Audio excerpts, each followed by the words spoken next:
Fala pessoal, beleza? Continuando mais uma aula sobre como resolver dúvidas. E nessa aula a gente vai ver como que a gente pode utilizar o ChatGPT para nos ajudar a resolver os problemas.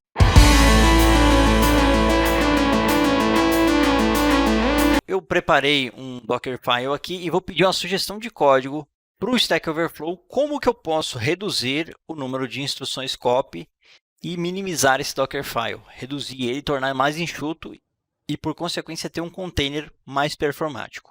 E a gente vai novamente para o navegador.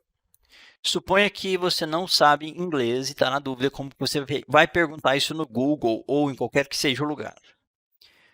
Como eu posso reduzir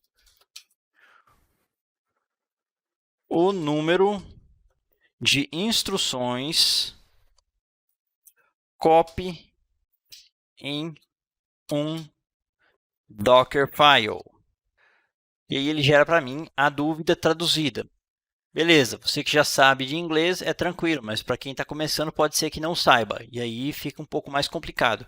E aí você pode jogar no Google e ele vai te dar algumas sugestões. Justamente ele fala do Stack Overflow de novo. Sempre você vai bater nesse Stack Overflow. Aqui tem uma postagem no Medium que também tem muita coisa interessante. Como reduzir o número das camadas, uma postagem de um blogger qualquer. Enfim, aí você pode investigar como resolver. Aqui tem uma sugestão, aqui tem outra sugestão e por aí vai.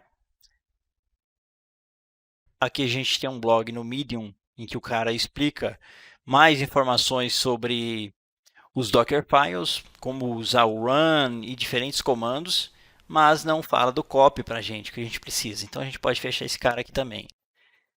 Esse blog aqui também fala um pouco sobre isso, fala sobre run, copy e add. E aqui ele explica como reduzir e aqui tem alguns comandos. Então, como você pode executar vários comandos ao mesmo tempo, como você pode fazer multi-stage builds, enfim, como combinar copy e add instructions e várias coisas que você pode otimizar. Só que alguns meses atrás, vocês já provavelmente conhecem, lançaram o ChatGPT. E o que eu posso fazer, pessoal? Eu vou abrir aqui o ChatGPT. Por favor, reescreva esse Dockerfile agrupando as instruções copy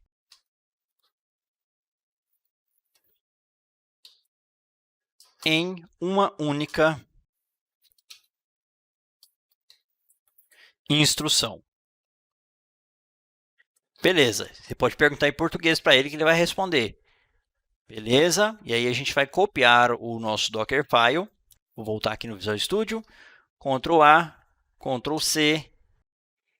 E a gente joga o nosso problema aqui. E vamos perguntar para ele e ver qual é a sugestão que ele vai nos dar. Enter. E aqui ele tem um Dockerfile otimizado para a gente, prontinho, só a gente utilizar. Então, eventualmente, você pode usar o poder do ChatGPT para te ajudar com esse tipo de problema. E qual que é a solução? Você vai colocar um ponto barra, a instrução, né, da mesma maneira que estava aqui, e ao final você coloca um espaço contra barra. E aí ele vai ler isso aqui como se fosse apenas uma linha. Interpreta como se fosse apenas uma linha e executa todos eles da mesma maneira e resolve o problema. Voltando ao nosso erro de conexão que a gente investigou anteriormente. Vou colar aqui. Se você quiser copiar a stack trace inteira também pode. Vou copiar a stack trace inteira novamente. E aí eu vou colar aqui como resolver esse erro em uma app Spring Boot e Kotlin, ou Java, ou o que for. E aí você cola o erro. E ele vai responder para você quais as possíveis soluções que você deveria investigar.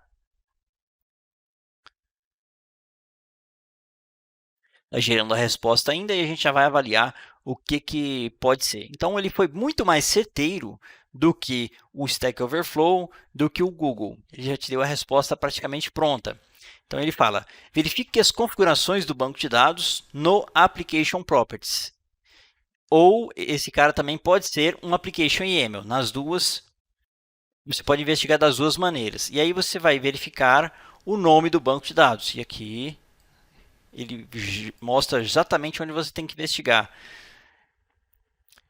E aí ele fala para você substituir os valores do banco de dados do usuário e da senha pelos valores corretos, que provavelmente vai funcionar. Só isso aqui já resolveria o nosso problema. A outra sugestão, a segunda sugestão que ele dá é verificar se realmente o banco de dados existe, que pode ser que ainda não tenha sido criado. Você já montou toda a estrutura, montou a string de conexão, mas o banco não existe. O MySQL está instalado, mas não tem um banco com aquele nome lá. Próximo problema. Ele fala para verificar se os scripts do Flyway estão corretos, estão configurados apropriadamente, e fala também que esses scripts precisam corresponder com as configurações que a gente definiu no Application YAML ou Application Properties.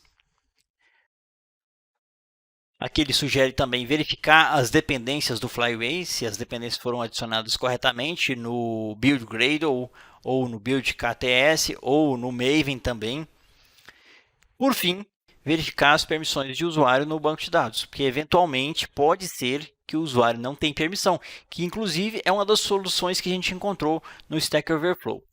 Beleza, pessoal? Então eu acho que se você aprender como resolver dúvidas usando o Stack Overflow, usando o Google e usando o ChatGPT, com certeza você vai avançar mais rápido do que os outros desenvolvedores, porque enquanto você está esperando a resposta, ou está esperando que o desenvolvedor sênior, ou o arquiteto de software, ou o líder técnico te dê a resposta, te ajude com a resposta, ou eu responda a sua dúvida, enquanto a maioria das pessoas está esperando, você é proativo, já foi nessas 3 ferramentas e muito provavelmente você já conseguiu avançar. Se você não resolveu, pelo menos você já tem alguma ideia de por onde investigar, e quando você for pedir ajuda, você já sabe mais ou menos por onde começar e já tem alguma ideia do que você já investigou, e isso vai contar pontos para você na sua carreira. Se você chamar um líder técnico para investigar um erro de string de conexão, como esse aqui que a gente investigou, não vai pegar muito bem, porque é um erro de string de conexão que você poderia ter descoberto, um erro bobo, e você acabou perdendo tempo. Isso não pega tão bem. E às vezes você conseguiria ter resolvido por sua própria proatividade, você conseguiria ter resolvido isso e teria avançado. Então, o cara que consegue pesquisar bem no Google, no Stack Overflow e agora no ChatGPT, avança mais rápido do que um dev que não tem esse jogo de cintura e não sabe usar essas ferramentas. Existe também o Google Bard, que chegou um pouco depois do ChatGPT, mas pessoalmente eu ainda não recomendo usar ele. Eu testei e tal, mas ele ainda não é tão bom quanto o ChatGPT. Pode ser que no futuro eles melhorem e pode ser que venha a ser uma boa ferramenta de pesquisa também. Beleza? Então é isso aí. Bora para a próxima aula. Esse vídeo é patrocinado pelo meu treinamento REST APIs RESTful do zero a AWS com Spring Boot 3, Java e Docker. Aprenda a construir APIs RESTful sólidas e eficientes e dobre as suas oportunidades de crescimento na carreira. Mais detalhes na descrição e no comentário em destaque.